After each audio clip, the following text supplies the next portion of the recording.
नमस्कार दोस्तों, आपका मेरे चैनल लेट स्टडी में स्वागत है। तो आज हम बात करेंगे हिमाचल प्रदेश की नदियों के बारे में। तो नदियों के बारे में वैसे तो मैं आपको अलग अलग नदियों की विद मैप मतलब अलग अलग विस्तृत रूप से जानकारी दूंगा, लेकिन आज हम थोड़ा सा ओवरव्यू जानेंगे कि हिमाचल प्रदेश में कितनी नदियां है, कौन सी नदी सबसे बड़ी है, लंबी है या छोटी है, कौन सी नदी कहाँ से निकलती है, इसके बारे में चर्चा करेंगे। बाकी मैं अलग अलग नदियों की, जैसे हिमाचल प्रदेश में 5 मुख्यतः नदियां, मुख्य जो नदियां हैं 5 नदियां हैं, उनकी मैं अलग अलग वीडियो आपको प्रोवाइड कराऊंगा। तो चलिए शुरू करते हैं। सबसे पहले हिमाचल प्रदेश में मुख्यतः 5 नदियां बहती है। हिमाचल प्रदेश में मुख्यतः कितनी नदियां बहती है? 5 नदियां, 5 नदियां बहती है। तो उन 5 नदियों में कौन कौन सी आती है? सबसे पहले आ गई आपकी सतलुज,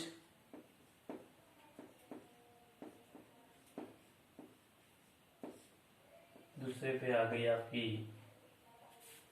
चिनाब, तीसरे पे आ गई आपकी रावी, चौथे पे आ गई आपकी व्यास, पांचवा पे आ गई यमुना।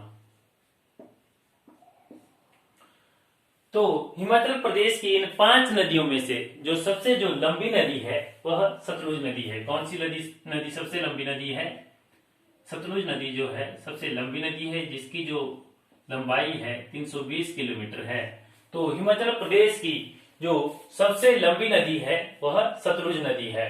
अब यदि हम बात करें अन्य नदी की हिमाचल प्रदेश की सबसे छोटी नदी कौन सी है, तो हिमाचल प्रदेश की जो सबसे छोटी नदी है वह यमुना है, जिसकी जो लंबाई है 22 किलोमीटर है।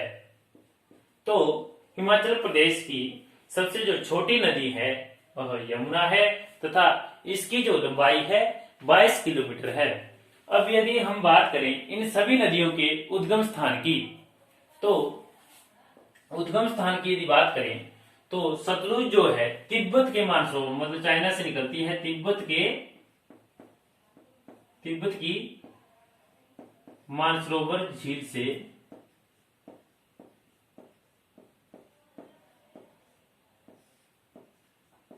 निकलती है।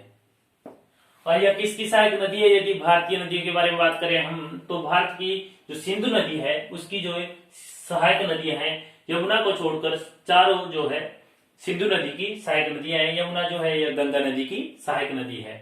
तो यह तिब्बत के मानसरोवर जो झील है वहां से निकलती है तथा हिमाचल प्रदेश में कहां से प्रवेश करती है ये? तो हिमाचल प्रदेश में प्रवेश करती है किन्नौर के सिप्पी दर्रे से। कहां से? किन्नौर के सिप्पी दर्रे से। सिप्पी दर्रा मैंने आपको बताया था कि किन्नौर को किससे जोड़ता है? तिब्बत से जोड़ता है। अब यदि बात करें जल घनत्व के आधार पर हिमाचल प्रदेश की सबसे जो बड़ी नदी है वह कौन सी है, तो जल घनत्व के आधार पर चिनाब जो नदी है हिमाचल प्रदेश की सबसे बड़ी नदी है। अब बात करें चिनाब की कि यह नदी कहां से निकलती है, इसका उद्गम स्थान कहां से है, तो यह चंद्रा और भागा दो नदियों के संगम स्थान टांडी से निकलती है, या हम बोलते हैं कि यह बारालाचा दर्रे से निकलती है, या तो बारालाचा दर्रा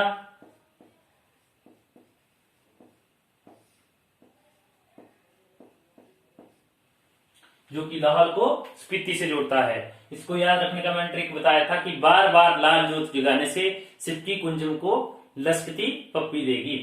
तो अब यह किस दर्रे से निकलती है? बारालाचा दर्रे से, या चंद्रा और भागा के, कई बार ये भी एग्जाम में दिया जाता है, चंद्रा और भागा के संगम स्थान टांडी से निकलती है।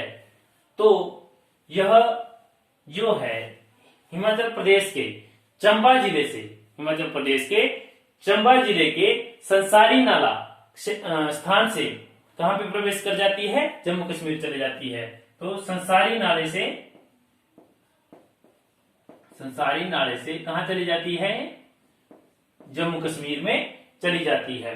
अब बात करें यदि रावी नदी की, तो रावी नदी की यदि बात करें, यह हिमाचल प्रदेश के कांगड़ा जिले के बड़ा बंगाल के क्षेत्र से निकलती है। यह कांगड़ा जिले के बड़ा बंगाल जो ग्लेशियर है उससे निकलती है। कहां से निकलती है? बड़ा बंगाल ग्लेशियर से।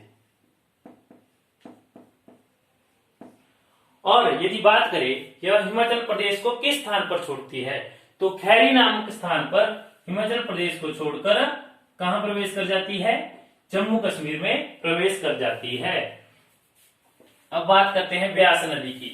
तो व्यास जो नदी है यह व्यास कुंड से, या आप बोल सकते हैं कि कुल्लू के रोहतांग दर्रे से निकलती है, या तो व्यास कुंड से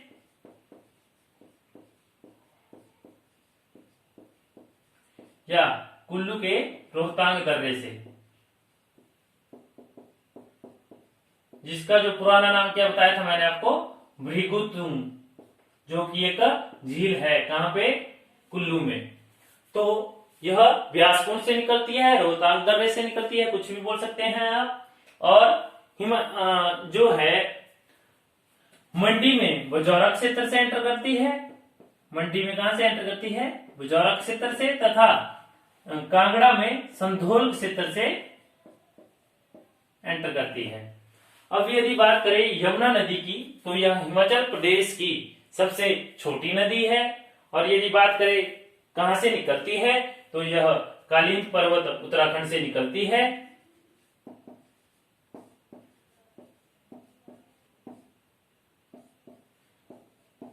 जिस कारण इसे कालिंदी नदी भी कहा जाता है। तो यह कालिंद पर्वत से निकलती है, तथा हिमाचल प्रदेश में कहां से एंटर करती है, तो यह सिरमौर के खुदरी माजरा क्षेत्र से सिरमौर में एंटर करती है, तथा हिमाचल प्रदेश को सिरमौर के मतलब हरियाणा में प्रवेश करती है ताजेवाला क्षेत्र से, हिमाचल प्रदेश को छोड़कर। तो खुदरी माजरा से एंटर कहां पे करती है? खुदरी माजरा से हिमाचल प्रदेश के सिरमौर में एंटर करती है, तथा हिमाचल प्रदेश को छोड़कर कहां पे प्रवेश करती है? हरियाणा में ताजेवाला जिले से नहीं, मतलब स्थान से हरियाणा में प्रवेश करती है। तो आज की इस वीडियो में हम जस्ट ओवरव्यू हो गया आपको। अब मैं हर एक नदी के बारे में इंडिविजुअली एक एक वीडियो बनाऊंगा, और उसमें आपको इनकी सहायक नदियां, इनके पुराने नाम, संस्कृत नेम, उन सारी चीजों के बारे में बात करेंगे। अब एक अन्य नदी जो बच गई, स्वां नदी। एग्जाम में पूछा जाता है कि कौन सी नदी ऊना जिले में बहती है, तो स्वां नदी ऊना जिले में बहती है। और हिमाचल प्रदेश की किस नदी को हिमाचल प्रदेश का दुख का दरिया कहा जाता है, तो स्वां नदी को हिमाचल प्रदेश का दुख का दरिया कहा जाता है। तो इसी के साथ अब नेक्स्ट वीडियो में मैं आपको बताऊंगा सतलुज नदी या इनमें से किसी एक नदी के बारे में। इसी तरह मैं अगली 5 वीडियो अलग अलग नदियों के बारे में बताऊंगा विद मैप के थ्रू आपको कि यह कहां से होती हुई कहां पे जाती है। तब तक के लिए धन्यवाद। इसी तरह मेरे चैनल को मतलब सब्सक्राइब करते रहें तथा लाइक और शेयर भी करते रहें। धन्यवाद।